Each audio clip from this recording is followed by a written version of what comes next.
আজকে একটা রেগুলার রান্না শেয়ার করছি। এভাবে ডাল ডিম রান্না করলে মাছ মাংসের স্বাদকেও হার মানিয়ে দেবে।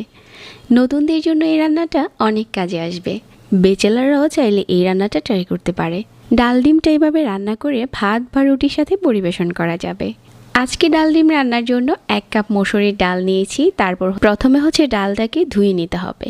ডালটা আমি পানি চেঞ্জ করে করে কয়েকবার ধুয়ে নিচ্ছি। ডালটা যখন ধোয়া হয়ে যাবে, চুলায় প্যান বসিয়ে ডালটা দিয়ে দিচ্ছি। এই ডালের উপরে এখন একটু বড় সাইজের পেঁয়াজ দিয়ে দিচ্ছি, একটু মোটা করে কাটা। 4টার মতো কাঁচামরিচ, হাফ চা চামচ মরিচের গুঁড়া আর হাফ চা চামচ দিয়ে দিচ্ছি ধনিয়ার গুঁড়া, 1/4 চা চামচ হলুদের গুঁড়া আর 1/4 চা চামচ জিরার গুঁড়া, হাফ চা চামচ দিয়ে দিচ্ছি লবণ, হাফ চা চামচ রসুন বাটা আর হাফ চা চামচ আদা বাটা, 1 টেবিল চামচ রান্নার তেল। তারপর এখানে 3 কাপের মতো পানি দিয়ে ঢাকনা দিয়ে ঢেকে এই ডালটা সিদ্ধ করতে হবে। মাঝে মাঝে 2-1 বার নেড়ে দিতে হবে। আমি ঢাকনা দিয়ে ডালটা সিদ্ধ করে নিয়ে